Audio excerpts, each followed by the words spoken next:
Hello दोस्तों। यहाँ पे हम लोग बात करेंगे। देखो, एक टॉपिक है, थोड़ा रिलेट करता है। नाम लिखा होता है सेंट्रल डोगमा।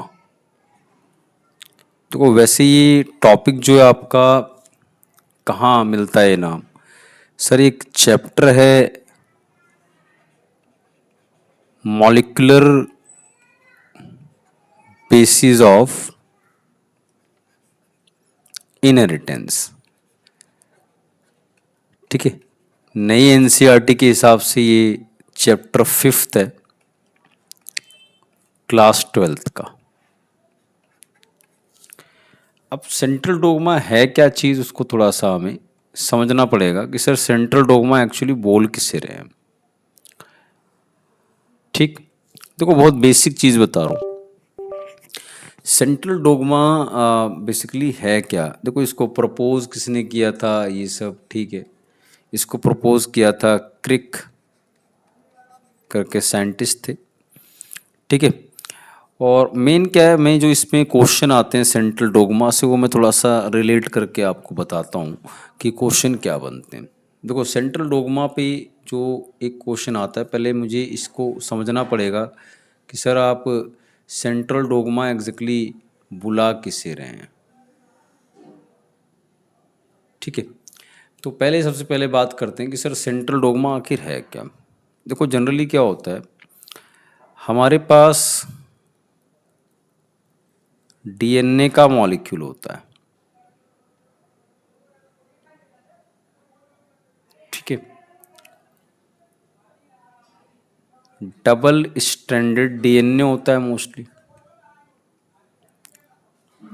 ठीक है, इस डीएनए के मॉलिक्यूल से इसका कोई एक सेक्शन जिसको आप जीन बुलाते हैं, ये सब क्या है, जीन्स हैं।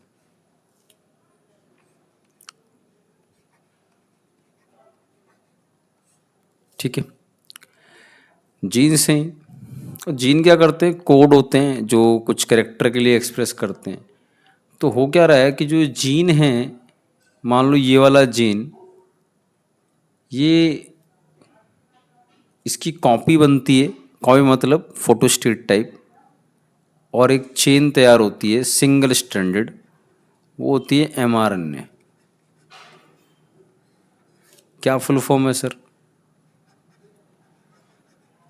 Messenger RNA.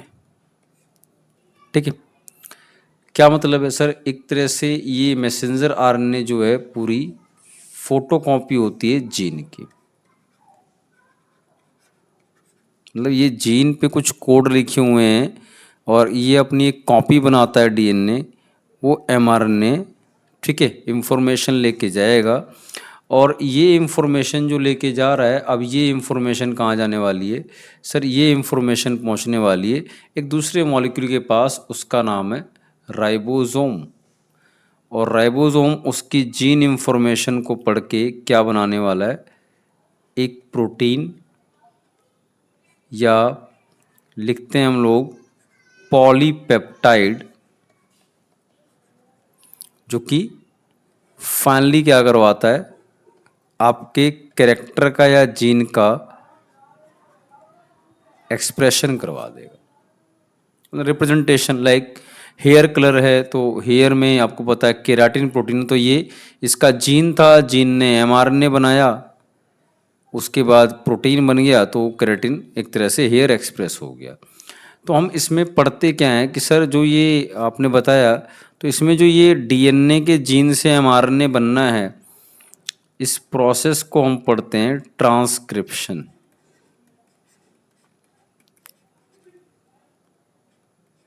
ठीक है, और सर ये फाइनली जो एमआरएनए की जीन इंफॉर्मेशन जो यहाँ से आई थी एमआरएनए की फॉर्म में, उसको रीड करता है राइबोसोम, और उसकी जेनेटिक इंफॉर्मेशन को कोड करता है, तो उसको क्या बोलते हैं, ट्रांसलेशन। ट्रांसलेशन सिंपल है, प्रोटीन सिंथेसिस किसके थ्रू किया जाता है, बाय राइबोसोम्स। आपको पता होगा सेल में इन्हीं का रोल होता है, राइबोसोम्स का। ठीक है, आई थिंक क्लियर है बात कि सर ये ट्रांसक्रिप्शन। और अगर कभी ऐसा हो कि भाई डीएनए का मॉलिक्यूल डीएनए बना रहा है, तो हम उसे क्या पढ़ते हैं सर, इस प्रोसेस को हम पढ़ लेते हैं डीएनए रेप्लिकेशन।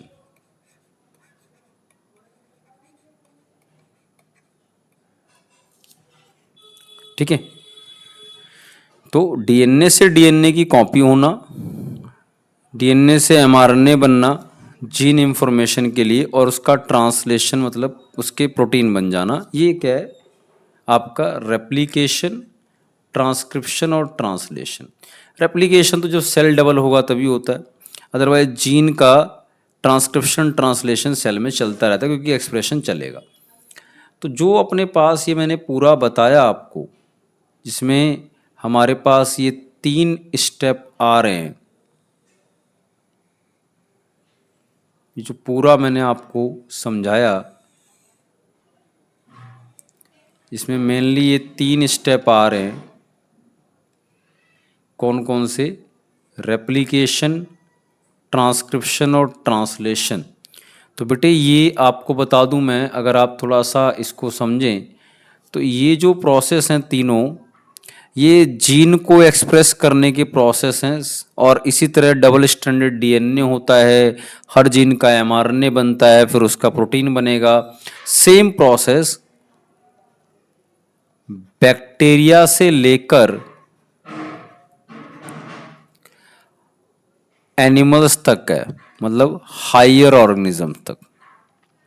ठीक है, आई थिंक आप 5 किंगडम जानते हैं, मोनेरा, प्रोटिस्टा, फंजाई, प्लांट और एनिमेलिया। तो मोनरा में सारे बैक्टीरिया आते हैं, और ये सारे के सारे यूकैरियोटिक सेल होते हैं, जबकि मोनरा वाला या बैक्टीरिया वाला क्या होता है सर, प्रोकारियोटिक सेल है। थोड़ा अगर जिसको पता ना हो तो आप जनरली इसके अंदर समझ सकते हैं कि सर एक्चुअली यूकैरियोटिक सेल वो है और प्रोकैरियोटिक सेल वो हैं। दोनों में अगर डिफरेंस लिखेंगे, मान लो मैं इसको कह रहा हूँ ये यूकैरियोटिक सेल है और ये नीचे वाला प्रोकारियोटिक सेल है, तो क्या डिफरेंस है दोनों में? सर यूकैरियोटिक वाले में आपको न्यूक्लियस मिलेगा, पर प्रोकैरियोटिक में कोई न्यूक्लियस नहीं मिलेगा। ठीक है, बस ये डिफरेंस होता है।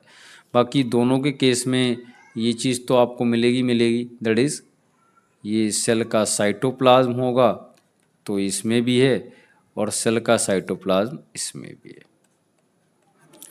तो मैं बस ये कह रहा हूँ कि भाई चाहे आप बैक्टीरिया से, मोनरा से लेकर कहीं तक चले जाएं, पूरे हायर तक, तो जीन को एक्सप्रेस करना, कैरेक्टर को एक्सप्रेस करने के लिए उसका ट्रांसक्रिप्शन, जीन का ट्रांसलेशन, और जब सेल की कॉपी होनी है तो वहाँ पे रेप्लिकेशन होना जरूरी है। तो ये सब में होता है, लोअर से हायर ऑर्गेनिज्म तक। That's why called as central dogma, कि सर वो फेनोमेना जो सेंट्रल है और लोअर से लेकर हायर ऑर्गेनिज्म में सेम चलता है जीन एक्सप्रेशन के लिए, इनहेरिटेंस के लिए, वो सेंट्रल डोग्मा कहलाता है। डन ये चीज़? ठीक है, सेंट्रल डोग्मा। अच्छा चलिए इसके अंदर फिर आगे चलें कि सर ठीक है ये सेंट्रल डोग्मा मुझे क्लियर है। थोड़ा सा मैं इसको जो रेप्लिकेशन है, ट्रांसक्रिप्शन है, ट्रांसलेशन है, इसके अलावा कुछ एक्सेप्शन केस आते हैं, वो आपके पास क्या आते हैं सर? वो एक्सेप्शन केस आपके पास आते हैं वायरस के, कि सर वायरस एक ऐसा ऑर्गेनिज्म जो आप जनरली क्या बोलेंगे कि सर ए सेलुलर होता है। कहने का मतलब है कि सर वायरस के अंदर acellular and not proper living, proper living नहीं होता। ए सेलुलर होता है, प्रॉपर लिविंग नहीं है। और वायरस में कभी कभी जेनेटिक मटेरियल आरएनए होता है, कभी डीएनए। मान लो किसी वायरस में जेनेटिक मटेरियल अगर आरएनए है, क्या सर जेनेटिक मटेरियल अगर किसी में जेनेटिक मटेरियल आरएनए है किसी भी वायरस में, तो आप सबने पढ़ा है कि होस्ट में जाता है, तो होस्ट में जाने के बाद इसका जो आरएनए है पहले कन्वर्ट होगा डीएनए में, फिर उस होस्ट में सारी कहानी चलेगी सेंट्रल डोग्मा वाली, एमआरएनए भी बनेगा उससे, फिर उससे जो है ट्रांसलेशन होकर प्रोटीन या पॉलीपेप्टाइड भी बनेगा, ठीक है, और डीएनए से डीएनए की कॉपी भी होगी। तो अगर मैं बात करूं तो अपने पास ये तो वही प्रोसेस आ गया सर। देखो ये रेप्लिकेशन था, ये ट्रांसक्रिप्शन था, और ये ट्रांसलेशन था, ठीक है। ये एक प्रोसेस जो हमने पढ़ी थी पीछे वो ये सारा है। तो सर जहाँ ये प्रोसेस यूज़ होंगे उनको आप, उस कंडीशन को या उस केस को आप क्या बोल रहे हो कि सर ये तो पूरा आपने भी बताया था कि ये वाले ही रेप्लिकेशन, ट्रांसक्रिप्शन, ट्रांसलेशन, सर इसी को अभी कुछ देर पहले आप कह रहे थे इन्हीं को कहा जाएगा सेंट्रल डोग्मा, क्योंकि ये सारे ऑर्गेनिज्म में कॉमन है जो प्रॉपर लिविंग है। बट सर ये आरएनए से डीएनए बन रहा है, तो डीएनए से आरएनए में क्या बन रहा है? ट्रांसक्रिप्शन। तो आरएनए से डीएनए बनेगा तो इसको लिखते हैं रिवर्स ट्रांसक्रिप्शन,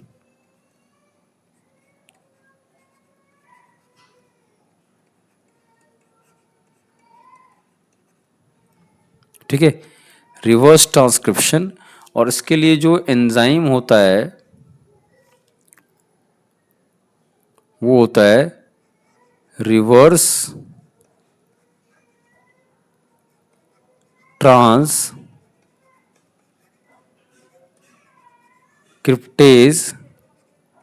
एंजाइम, ठीक है। तो ये एंजाइम है, ये पूरा पूरा जो मैंने ये पार्ट बताया, तो ये एंजाइम है जो रिवर्स ट्रांसक्रिप्शन को करवाने में काम करेगी,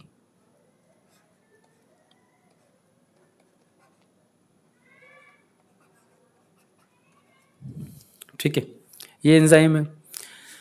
अब सर जो ये रिवर्स ट्रांसक्रिप्शन है तो ये तो सिर्फ वायरस में हो रहा है, वो भी कौन से वायरस में जिसका जेनेटिक मटेरियल क्या हो, आरएनए हो। तो सर ये सब में तो नहीं हो रहा। तो ध्यान रखना कि जो ये रिवर्स ट्रांसक्रिप्शन आपने बता दिया सर, क्योंकि ये सब में नहीं होता तो ये not part of central dogma.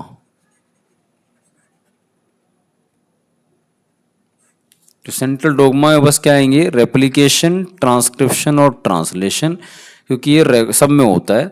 But reverse transcription सब में नहीं है, सिर्फ उन वायरसेस में है जो आरएनए जेनेटिक मटेरियल करते हैं। और नॉर्मल जो ऑर्गेनिज्म होते हैं, जो मोन्ड्रा वाले, प्रोटिस्टा वाले, फंजाई वाले, प्लांट वाले, एनिमेलिया वाले, ये एनिमल जो प्रॉपर लिविंग है, इनमें सर प्रॉपर तरीके से सेंट्रल डोग्मा फॉलो होता है, ठीक है। तो रिवर्स ट्रांसक्रिप्शन सेंट्रल डोग्मा का पार्ट नहीं है। कौन कौन सा है? बस रेप्लिकेशन है, ट्रांसक्रिप्शन है, ट्रांसलेशन है। आई होप ये बात समझ में आ गई होगी। अब इसमें थोड़ा सा एक चीज़ रिलेट करके मैं और बता रहा हूँ, उसको भी ध्यान रखेंगे।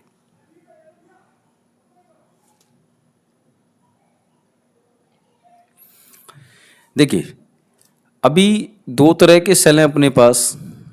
एक सेल में बना दूं,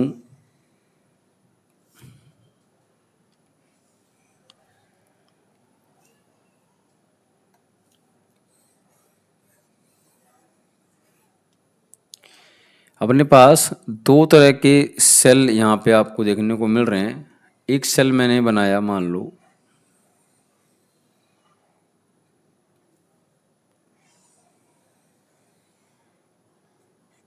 जो भी दो तरह के सेल बना दिए, ये एक बना दिया मान लो प्रोकैरियोटिक सेल, और एक बना दिया यूकैरियोटिक सेल।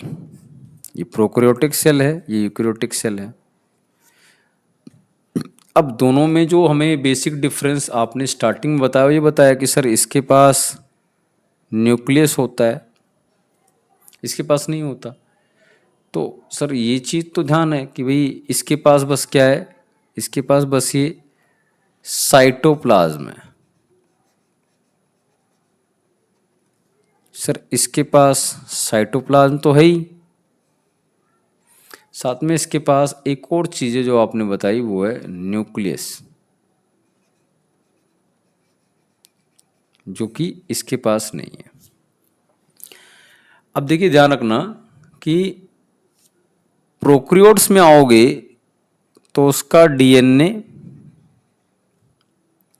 फिर उससे बनने वाला एमआरएनए, और फाइनली उसको बनाने के लिए या उससे बनने वाला प्रोटीन, मतलब क्या क्या बोल रहा हूँ मैं, डीएनए डबल स्ट्रैंडेड, ये जो एमआरएनए बना वो, और जो फाइनली प्रोटीन बना वो। तो और डीएनए से डीएनए की अगर कॉपी हो रही है तो वो भी। तो पहला रेप्लिकेशन, फिर ये ट्रांसक्रिप्शन और ये ट्रांसलेशन। सर प्रोक्रियोटिक सेल में अगर आप आओगे तो तीनों पूरा का पूरा सेंट्रल डोग्मा कहाँ होता है, inside cytoplasm. Dogma occurs inside cytoplasm. और मैं इसके लिए वर्ड करूँ सेंट्रल डोग्मा, क्या पूरा सेंट्रल डोग्मा सर, उसका ट्रांसक्रिप्शन ट्रांसलेशन रेप्लिकेशन सब कहाँ होगा, सेल के अंदर होने वाला है। ओके सर, ये चीज़ इसमें समझा दो। तो ये चीज़ अगर इसमें समझो तो भाई इसका डीएनए होता है, ये DS DNA double stranded DNA, फिर इससे बनने वाला है एमआरएनए,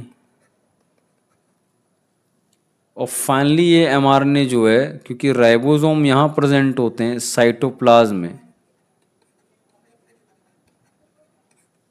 तो इसके एमआरएनए को निकल के कहाँ आना पड़ेगा ट्रांसलेशन के लिए, साइटोप्लाज्म में। तो अगर आप एक चीज़ नोट करें सर, डीएनए रेप्लिकेशन हुआ तो न्यूक्लियस में, ट्रांसक्रिप्शन होगा तो न्यूक्लियस में, क्योंकि एमआरएनए और डीएनए दोनों न्यूक्लियस में बनेंगे, और ट्रांसलेशन के लिए एमआरएनए को कहाँ आना पड़ेगा, साइटोप्लाज्म में। तो ध्यान रखें कि इसके न्यूक्लियस के अंदर क्या क्या हो रहा होता है, सेंट्रल डोग्मा का रेप्लिकेशन और दूसरा ट्रांसक्रिप्शन। सर पहले दोनों स्टेप कहाँ होते हैं, सेंट्रल डोग्मा के न्यूक्लियस के अंदर, क्योंकि डीएनए न्यूक्लियस में है। और सर साइटोप्लाज्म में क्या होता है, ट्रांसलेशन। मतलब अगर आपसे पूछ ले कि भाई प्रोकैरियोटिक सेल में रेप्लिकेशन कहाँ होता है, साइटोप्लाज्म, ट्रांसक्रिप्शन कहाँ होता है, साइटोप्लाज्म, ट्रांसलेशन कहाँ होता है, साइटोप्लाज्म। यही चीज़ अगर यूकैरियोटिक सेल में पूछ रहा है, रेप्लिकेशन कहाँ होता है, न्यूक्लियस, ट्रांसक्रिप्शन कहाँ होता है, न्यूक्लियस, ट्रांसलेशन कहाँ होता है, साइटोप्लाज्म। थोड़ा डिफरेंस ध्यान रखिएगा। ओके चलें, लास्ट इसमें एक बात थोड़ी सी मैं आपको याद दिला देता हूँ सर, इसके अंदर देखो हम लोगों ने पढ़ा है, एक होता है प्रोसेस, सेल साइकिल।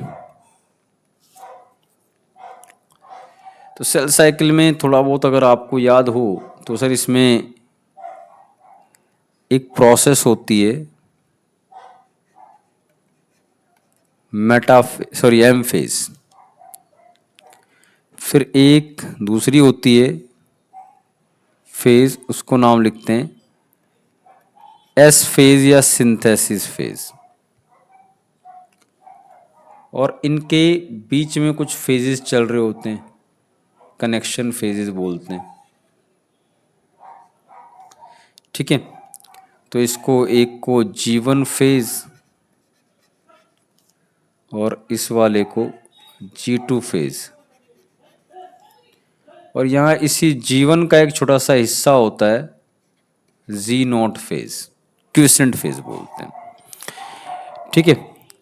अब जो बात हमें समझनी है कि सर एम फेज में क्या होता है, जो वही जो प्रोसेस आप पढ़ते हैं, माइटोसिस एंड मियोसिस। और एस फेज में क्या होता है सर, यहां होता है डीएनए रेप्लिकेशन,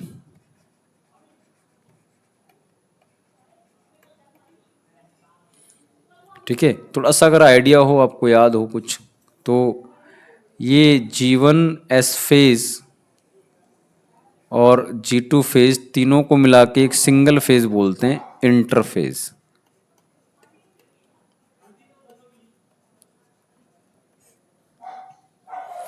ठीक है, इसको रेस्टिंग फेज बोलते हैं, इसको डिवीजन फेज बोलते हैं। ठीक है, रेस्टिंग इसलिए क्योंकि यहाँ डिवीजन नहीं होता। तो अपने को क्या ध्यान रखना है कि सर एस फेज में डीएनए रेप्लिकेशन होता है सेंट्रल डोग्मा का, और सर जो ये बच गया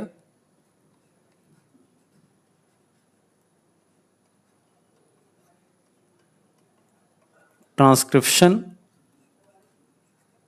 और ट्रांसलेशन। ठीक है, तो मैंने पहला लिखा हुआ है रेप्लिकेशन, रेप्लिकेशन, ट्रांसक्रिप्शन, ट्रांसलेशन।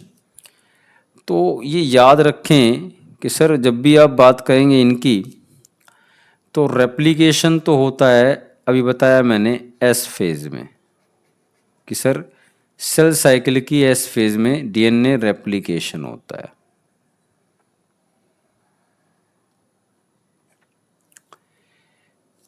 और सेल साइकिल की G2 फेज में और G1 फेज में ये दोनों हो रहे होते हैं, ट्रांसक्रिप्शन और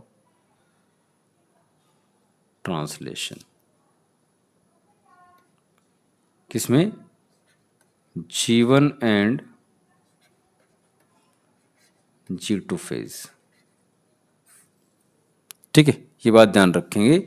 तो आपसे जनरली पूछेगा कि भाई सेल साइकिल का सॉरी सेंट्रल डोग्मा का रेप्लिकेशन वाला सेल साइकिल की कौन सी फेज में होता है, तो एस फेज में। Transcription translation G1 G2 phase में, और ये सब में सेम है, चाहे प्रोक्रियोटिक सेल हो चाहे यूक्रियोटिक सेल हो, सर सब में सेम ही चलेगा। ठीक है, क्लियर है? होपफुली ये थोड़ा सा आपको अच्छे से समझ में आया होगा। पूरा सेंट्रल डोग्मा का पोर्शन हम लोगों ने यहाँ पे क्या किया, डिस्कस किया है, और इसको थोड़ा आप एक बार देख लें। Thank you very much.